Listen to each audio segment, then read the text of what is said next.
Start recording. Thank you, Charlotte. I'm sure you're here. We want to talk to you about, adding technology to your online courses, in addition to learning technology, in addition to being engaging online instructor, in addition to, assessing your students and teaching your content, all doing that at the same time. So some of our goals, we're going to go back to our goals. Some of our goals for this afternoon is to share how do you do all that. How do you streamline it without over teaching or under teaching? How does transparency and intentional design fit into that process? And also some reflection and hopefully participation from you all about how you've been managing new technologies, online teaching, coming out of the pandemic and all that good stuff, while also teaching your content. Fucking pandemic's over. People. I know, I'm sick of people fucking referring to it. Okay, if you want to close your mic, please. Oh, George. I don't know if I can do it. Hold on. Okay. All right, Shelly, next. All right, so hopefully we're going to take a poll about, it should come up, hopefully. No, maybe it won't come up. We're gonna do this. We can just use the chat. Yeah, that's what I'm gonna do. About how you guys feel about learning new technology in your online course while simultaneously teaching. So if you want to put a 1, 2, 3, 4, or 5 in there about everything from no stress, completely fine with it, to mild or moderate stress, high stress, to overwhelming stress. About how it goes for you and how do you do it, how do you learn new technology while teaching. So we have a lot of no stress at all, perfectly comfortable, to a couple of mild stress, a little bit of stress. And Deborah's, yeah, we got some cool cats. Yeah, some cool cats in here. I love it. All right, and next, well, that's awesome. Wow, that's fantastic. Yeah, we can still, if you want to, if you haven't posted your stress number or your no stress number, it's still plenty of time to do it.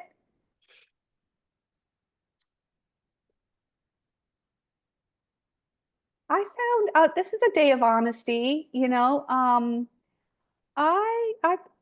felt stress with AI. I kind of resisted a little bit. It just felt overwhelming. But now that I've started, I'm happy with it, and I know I'm ready to learn more. Yeah.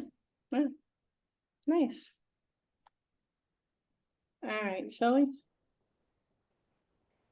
All right. Yeah, Rachel's with you. Resisted, and now she's all in. That's awesome. Yeah, it definitely ebbs and flows. I think the stress ebbs and flows, COVID notwithstanding.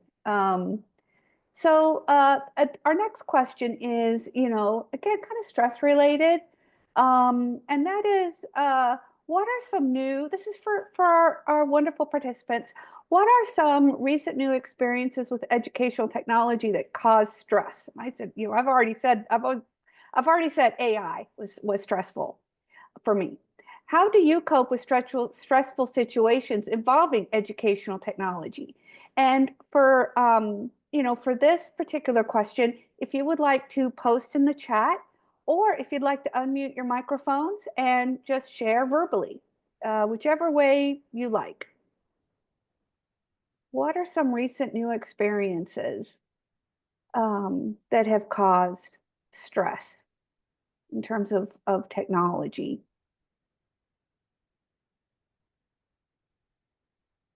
And Amy says, learn, play, test, and probably repeat. It's kind of continuous cycle. Before this session, or earlier this morning, I was trying to register, register for a conference using Workday, get the request the payment for a conference, for the Teaching with AI conference, ironically, with Susie. And, just Workday just kills me, the spend authorization, the whole thing. I don't do it often enough to get good at it. And so it's always terrible. I'm terrible. So there, it's really rough. So that was my tech experience today. All right, we're getting some cool comments. Um, Hey, the event management, absolutely. This is the first time I've used um Hoove. Is it Hoove? Uva, Hoove, Uva. I never get it right. I You have saw to practice. there was a lot of moving parts to that. So I'm glad I took extra time to make sure I knew, ahead of time what I was doing, and I like it, but it's just a lot of moving parts. And Rachel says, I teach with hybrid and we struggle with Wi-Fi bandwidth in the classroom. Some students Oh can't, yeah. and it adds extra work and frustration for us all, which is completely understandable. And Joe just started with Yellow Dig last year, took some adjustment time, but now she loves it. Awesome. I know we used it in our faculty development program, and there are a lot of mixed feelings, but most of all, people really do love it. And Deborah says stress from using it because it was a fancy new thing, not because it was the right tool, which is yes, Well, there's that.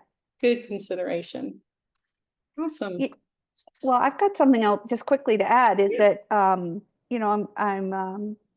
we're getting ready to get to the end of our annual review year here at UCF, and I'm really working to prepare for a change, in terms of the role of technology in my life. I feel I let hybrid work really like creep very much into my personal time off work, and so there's that almost like that overworking kind of thing, and so that's what I'm trying to do, and it's hard, just to say. So it's not necessarily the technology itself, it's the nature of technology, the way it infiltrates all the parts of our lives.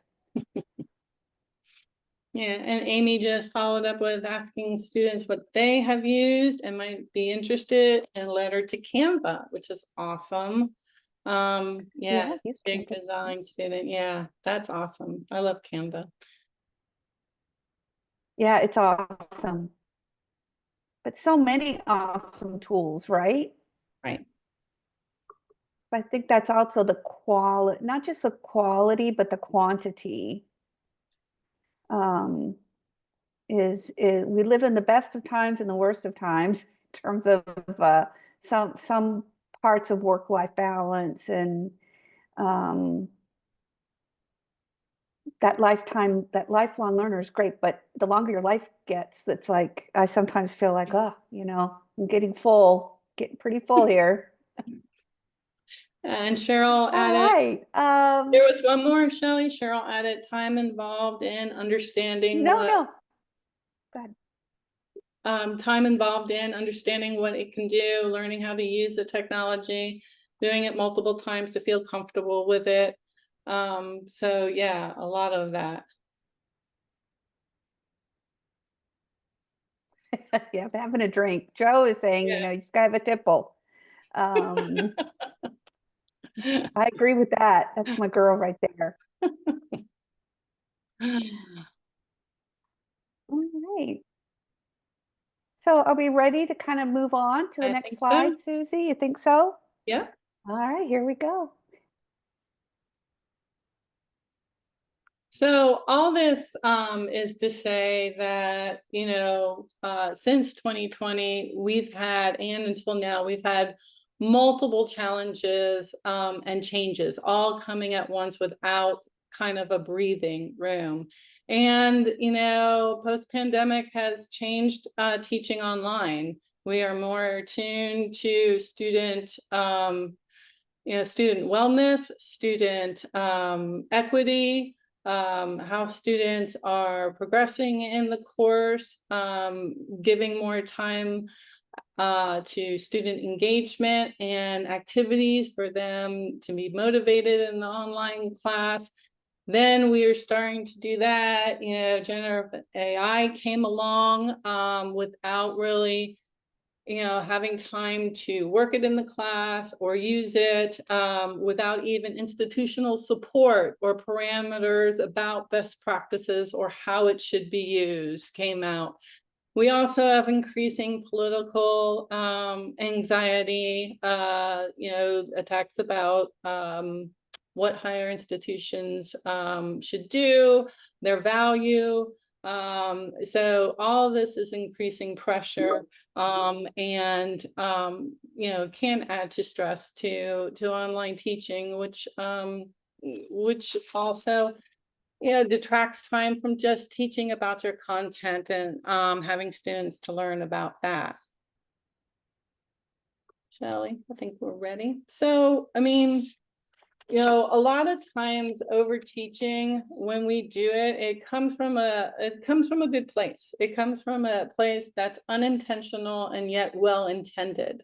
Just as students don't have the ability to see you as the instructor and often get nervous or wonder if someone's out there in the void. When we design a class, we don't sometimes see the students. We don't know who's gonna our makeup of students are gonna be. And so it's designing in the void also. And so especially for people newer to online, but still I know people who've won teaching awards who still are like, have I put too much content in? What do? I want them to get this concept. And so it kind of comes from some kind of anxiety, not from what do I want students to learn. So it can be a fear of omitting important concepts or content in your online teaching. Concerns students will not understand or find the directions, let alone read the directions. If you come from, like I used to teach face-to-face and then moved online, there's a loss of personal connection there, a loss of control. You can put the design out there, but what students do with it, you're not sure. A feeling of not being understood, a desire again to promote your discipline for your love of discipline, to share that, but how much is too much and what's the right amount? Overcommitment to course policies. And sometimes if you're just starting out, or even if you've been doing it for a long time, grieving the in-class experience. There is some kind of, when the class is in class and the discussion is great, or your lecture is going really good and you're getting participation, you get that tingling feeling. You're like, yeah, this is going so well. It's hard to mimic that in online courses. So here, we wanted to take a stopping point and say, with these symptoms, how do you think these things show themselves in an online class? What would these symptoms look like in a over teaching online course? If you have any idea, you can come off mic maybe, or respond in the chat.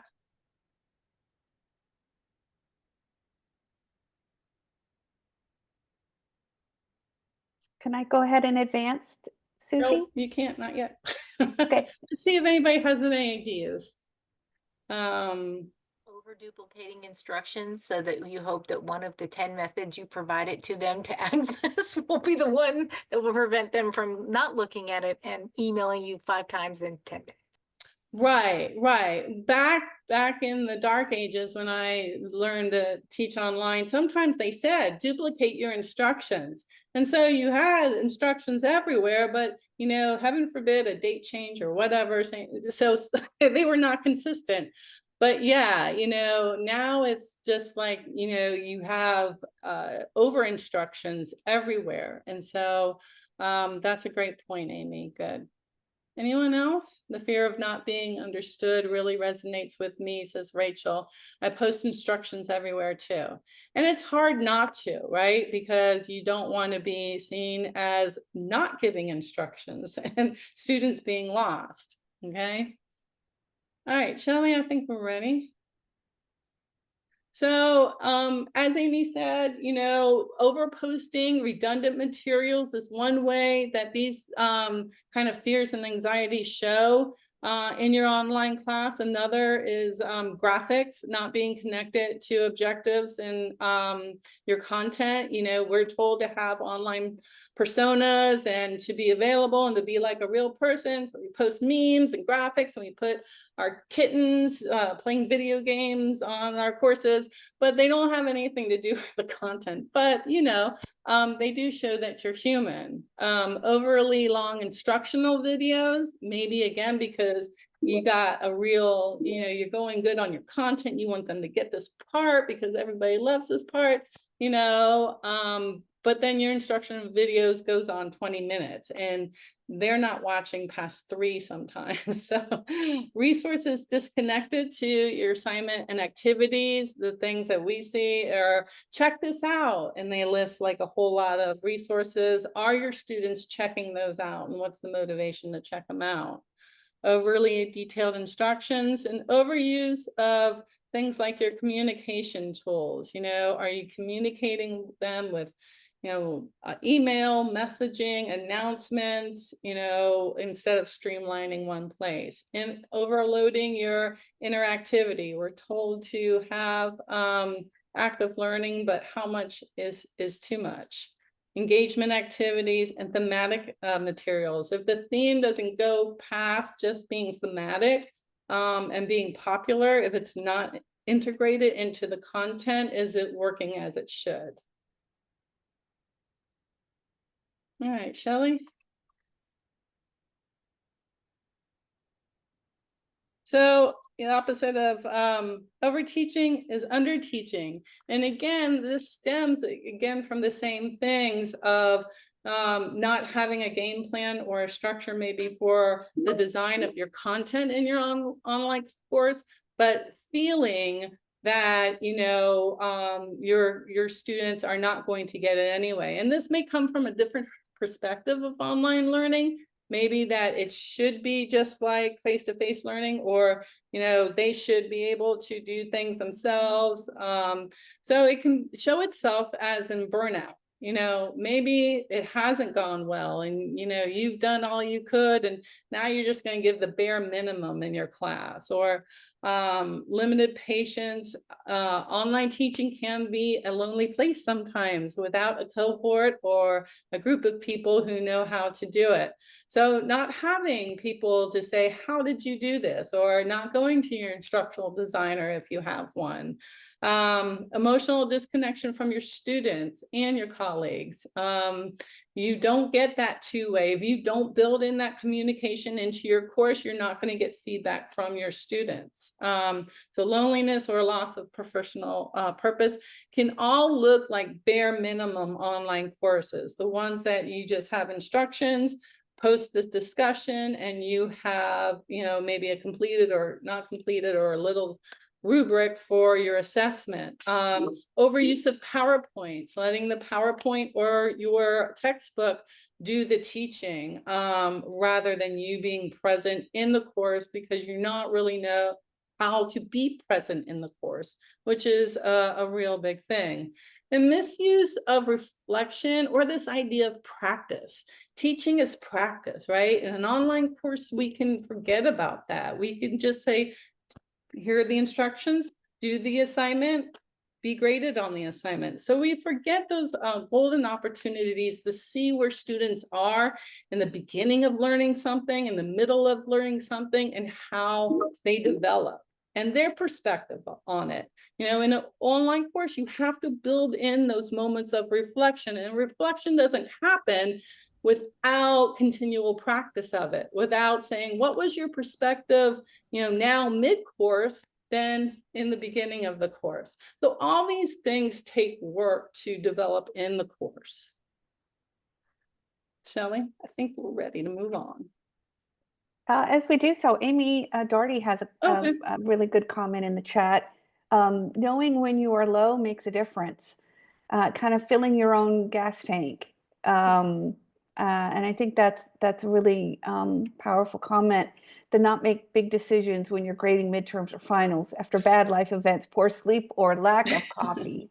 That's a great one, you know, and to have a little community of online instructors, you know, our faculty development program, IDL at UCF, you know, it led me to other people who were just starting out teaching online learning who I've kept up with, you know, but seeking out people in your discipline, or even not, going to your faculty center of teaching and learning and finding out what people are doing, and how they're doing it can make you feel more connected and can motivate you to want to build and design stronger for your students. All right, excellent. So we want to take a minute for a quick Padlet activity. I've posted the link in the chat. What feelings have you experienced as you have selected, incorporated, or delivered online course technologies? So this is kind of tapping into, you know, our emotional experience, because you know the focus of our session is kind of to be more Zen. That's the purpose, I guess, to be more Zen, and a lot of that I think is related to being in touch with, you know, our emotional selves. Um, you know, we're not just bots, or we're not just, you know, kind of um, a mechanical kind of robot behind the scenes of an online course. So when you have a moment, go ahead and post, and then in just a little bit, we'll share.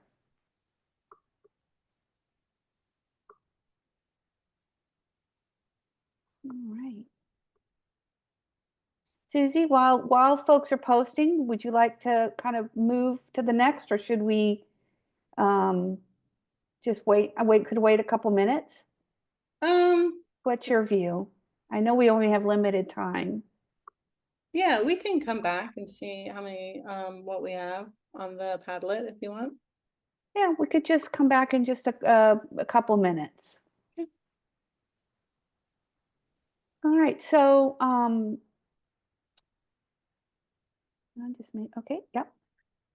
So one of the areas that, you know, we wanted to focus on is kind of some tips for, or some insights really, into streamlining your course design. And we decided to focus on these 5 elements, and that would be to create clear objectives, to apply backwards design, to create a course story, to leverage communication, leverage module design, automate communication, and create a master course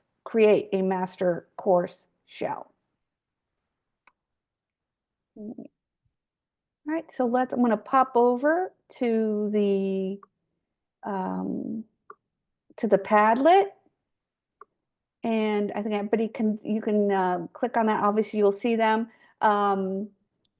We've got someone being very, very transparent, and that is saying, I don't feel very confident.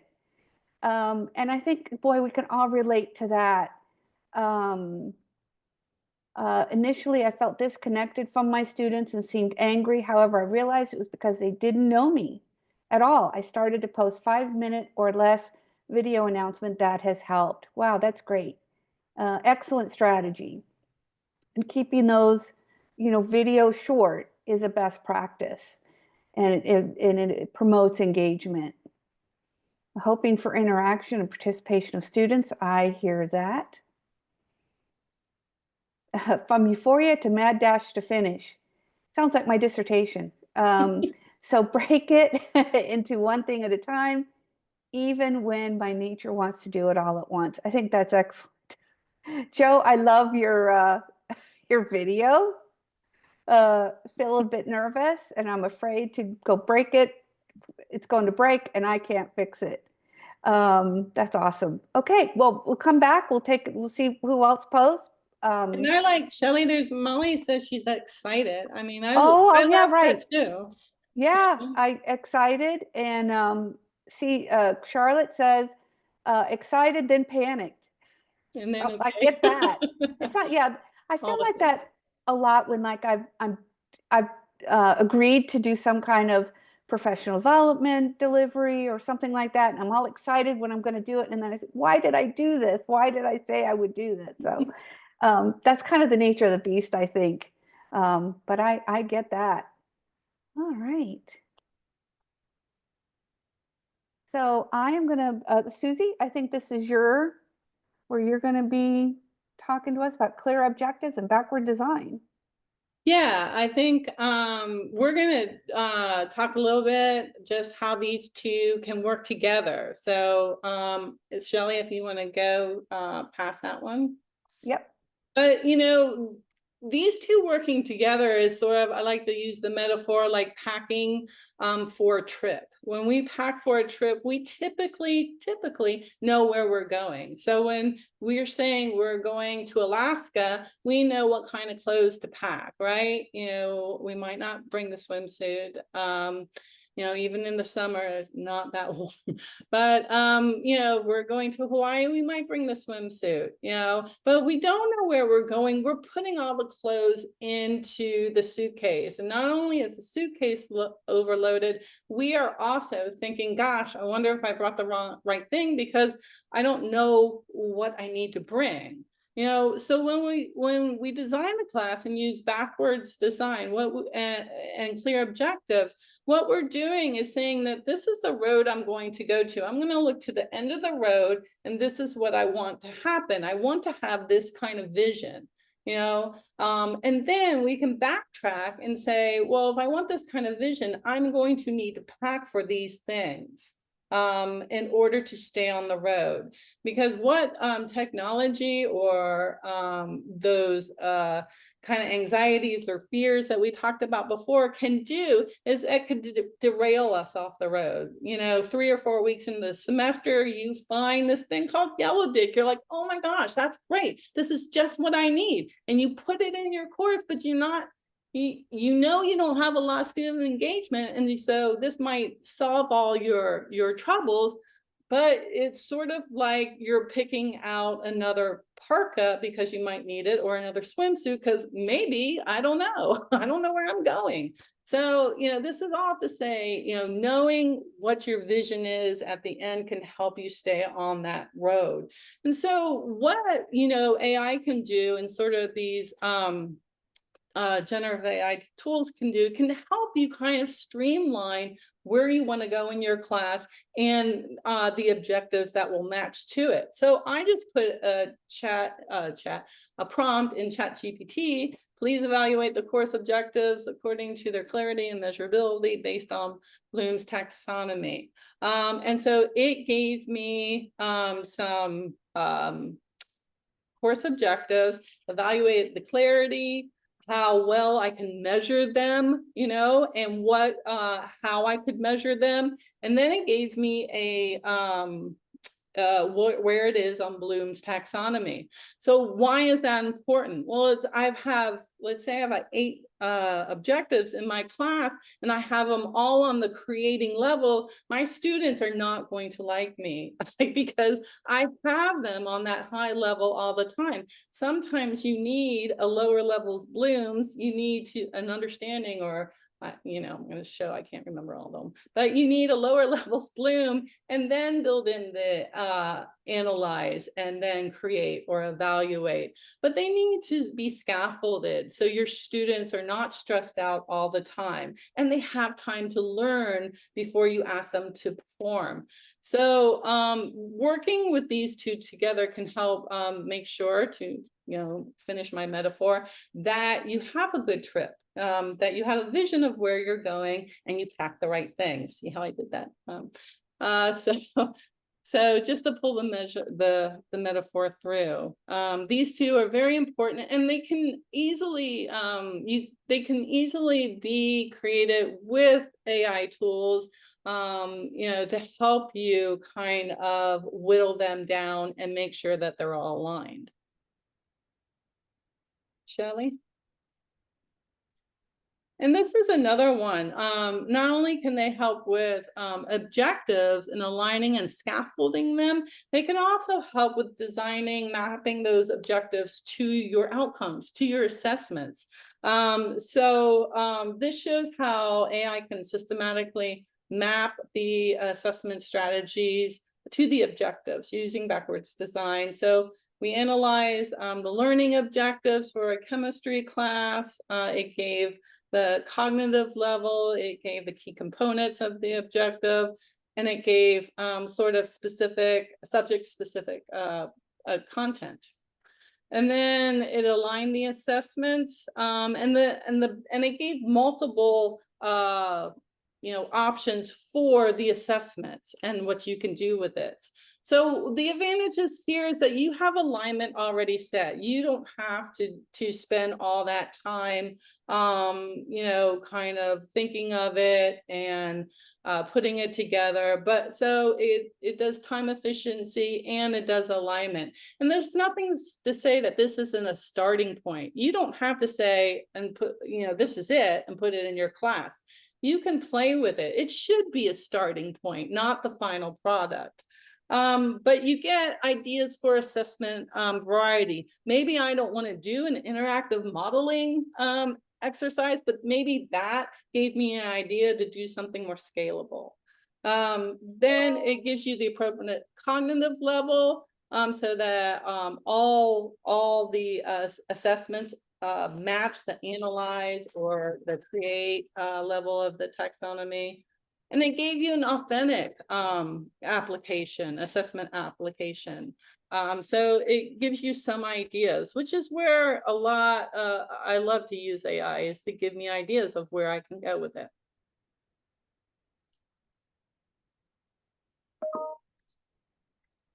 All right, Shelly, are you ready? There you go. Am I ready? I think I'm ready. I hope so. Okay, so we want to just touch on, leveraging modular design and creating a master course as one way, again, one way to, to reduce stress, to make your work less stressful, but less intense, and to to make things easier where we can, because you're the discipline expert, you're the subject matter expert, and that's what you want to focus on rather than managing content, recreating the wheel. So these were a couple of items or ways that say modular design. And what's modular design? Well, in an online class, we generally split our content, we organize our content by modules.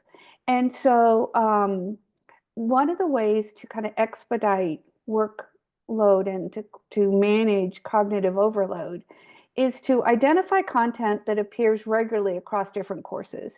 This may seem simplistic, but I know it's very easy to fall into the trap of just kind of not thinking about how can I adapt content for more than one course.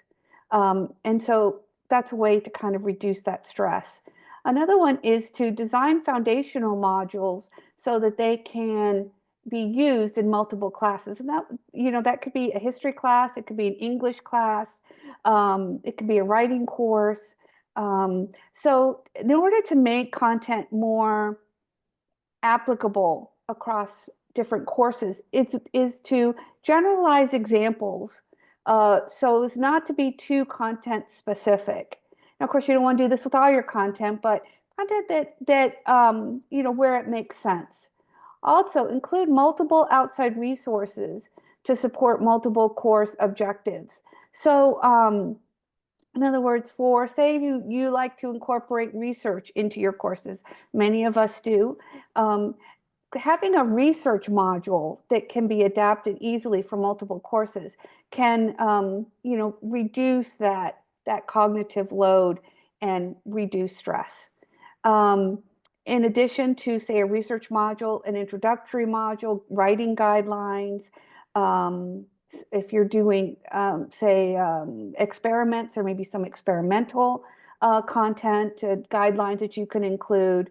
Yeah, and Amy says, similar to gaming Minecraft modules with a virtual course pack. Absolutely.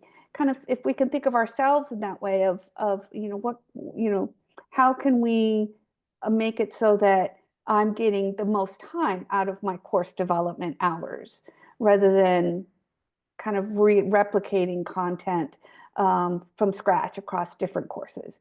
So another suggestion, another application of this kind of approach is to have a master course.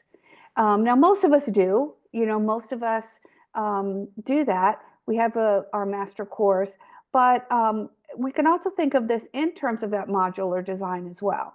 You can have a master course of research content that maybe you can keep updated and you can use it in different courses. You be sure to make updates in course master and the LMS to sustain changes throughout the term and to collaborate with colleagues to perhaps develop shared master courses. I know that there are some departments that do that. And so I think modern languages does some of that. Because they have a lot of courses, a lot of students, and so they do that to keep content consistent. And I think it also does help with the workload. Susie's going to talk to us about creating course story. I love this. I love this. So creating course story as a way to keep alignment. Shelly, if you want to turn to the next slide. Yeah, Michael in his in his welcome talked about online courses being time consuming, technology demanding, pedagogically complex, and isolating. And then Angela went through and she used not only the theme of the Top Kit workshop, but also integrated bits and pieces of short micro stories throughout it to make you also connect to your experiences with this theme and this story, and to achieve her vision at the end about talking about what's the purpose of stories and her 3 C's. So when you use a story as a framing device, not only can you get that vision at the end and make sure it's in alignment with your course goal because you have that narrative. Think of what a narrative does. Excuse me. A narrative has a built-in structure with it, right? We all know it. You start with an event. You have complications that rise to a climax, and then you have your ending.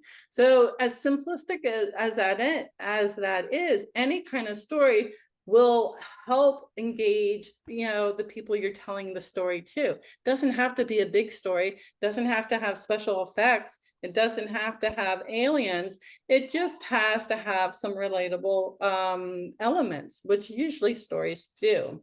So stories are a vehicle for discovery. Now, this can be your content discovery too, but it also can be, in addition to that, stories can do more than one thing at a time. So in doing that, your students can also find out about their skills, can find out about, their strengths and weaknesses with your content, can find out new avenues that they want to explore with your content.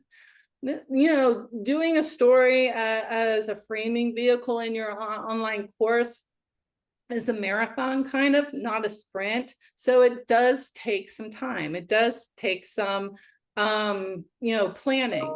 But what it does is that it organizes your course content around a single narrative. Within that narrative, again, you can have mini narratives, right? Think of your favorite series that you're binging. It's not just one straight storyline. You have subplots developing that. You can contextualize your content information with real world applications, right? So metaphors, similes, analogies, all those things make your content more understandable, relatable. Your students can synthesize it. You encourage participation, right? Everybody loves a story. So, and you can get your students actively involved. What happens if you are telling a story and then it's your students? You know, my kids love this Netflix series where this guy is in the woods, you know, in Alaska or something, and he's got to either swim through the river of crocodiles or climb up the mountain, you know, with wild monkeys or something. And they get to hit a button to tell them which one to do. Now, often they hit the button that will make the guy die, but okay. But, you know, they get to participate in it. So, and it increases in retention because you're talking about, you know, related items in a whole, not like what are the state capitals, you know, who are your lawmakers, like you're not doing in isolation facts. So you give, you know, these narratives don't have to be big. You can do a class that you all are, you know, participating in this company banquet. At the end of the semester, you're going to have to throw this banquet, design, plan, implement the banquet, you know, successfully. And so that's their core story. So it's worth thinking about how you can do that. We do a lot of this with theming, you know, but theming is one layer of it. Theming without that narrative sometimes is just theming. So when you have all those elements, it helps, again, keep your suitcase packed in terms of what you need to help your students by the end of the course. Shelly, I think we're ready. Okay. And so these last ones are really just, you know, takeaways, you know, like tips that we're giving or reminders if you are so aware. So working with your tools in terms of alignment, remember, I mean, we hear it all the time. It's the content first and then technology, but going with best practices and then asking yourself, why this tool is going to help. I hear a lot of, I'm going to use this tool, but not that connection of why this tool will help with this content. Integrating the technology with achieving your course module goals, building student agency. Sometimes these things will, you know, having students take the reign of a story you've built in your course, they will build confidence and student agency. And being transparent and surveying, you know, how did you like this technology? Do you know what course, you know, objective it was used for? Do you know why I used it? But getting feedback about the tools that you integrate into your course. And accessible technology helps keep the technology working purposefully. And Shelly, I think we're ready. Another list of, you know, just takeaways, or Shelly, are you doing this? I forgot. Yeah, I can do this one. Yep. So we have some of our yoga poses, the practical technology use design strategies, conduct technology audits. So I think many of you are probably already doing this already, but it could sometimes slide to the bottom of the list because we are so busy. But it is really a valuable process, even if it's just once a year. You know, it's really valuable. Assess each technology against specific learning goals. To also train instructor in purposeful digital tool integration. Develop rubrics for meaningful technology use. Quality over quantity in digital resources. So I think that's really important because I think sometimes it's easy to fall into that trap of, you know, I have to use the newest, the shiniest, the most in order to have my courses stand out. But that's really not the case. Matter of fact, you know, using too many technologies can be counterproductive. Maintain human-centered learning practices that we're serving students, not the technology, which has been easy for me to fall into. To leverage LMS features, including ones that are emerging. it seems like we're always coming up with new tools and functions certainly in Canvas, what we use. Creating engaging multimedia content sparingly and strategically. And finally, select technology based on your pedagogical goals. Ooh. That's fine. Yeah. Yeah.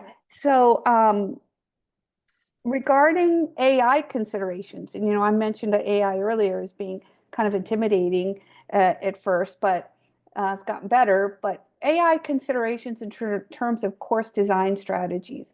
Well, of course, keeping it simple when you're starting, certainly. AI can help refresh a course. You can take your existing material, you can use AI to help you identify, what is the new thing? What are some new examples, more recent examples, for instance? It can help you develop a course map so you can get that big overview. You can use it to help establish course goals, module goals, and alignment. You can use it to create and adapt assessments, making assessments more user-friendly, to make assessments that are more closely aligned with your learning goals, and also establish AI-powered chatbots to answer common student questions and provide resource locations. And so the last thing we'll just say is that pedagogically, these design strategies are just meant for you to look at your course as a whole, from actually ending and then how you're getting to that ending, with your objectives as the driver, and then intentionally see what technologies are you using, and say, why is that the technology I'm using, and how is it serving the students? When you're doing this, you have more time to interact with your students, to make those connections, and to identify the gaps in your course. What isn't being given the attention that it needs to be given? Where are students, if you're focused on assignment 1, 2, and 3, and maybe it's assignment 4 that they're really having trouble with, but until you align your assessments with those course goals, you don't really know. And then incorporating UDL practices, again, is a sort of a marathon revision rather than a sprint, but doing things like giving students choices in learning, presenting content in multiple ways, can also help framework your course.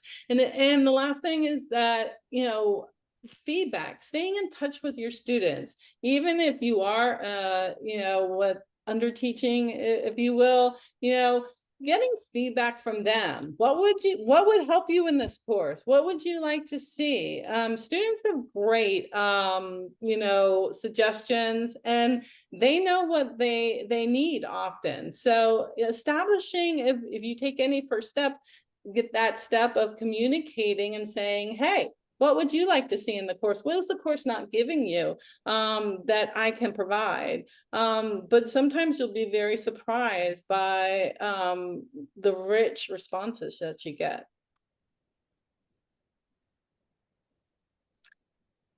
Last one. Okay, well, I know we are just about out of time, but please reach out to, I shouldn't say use, I apologize, or that could be like, use guys, with any questions. I like that, use guys. Or if you just want to chat, so we have our email, our names and email addresses on the slide, so please don't hesitate to reach out to us. We'd love to hear from you. Thank you. Namaste.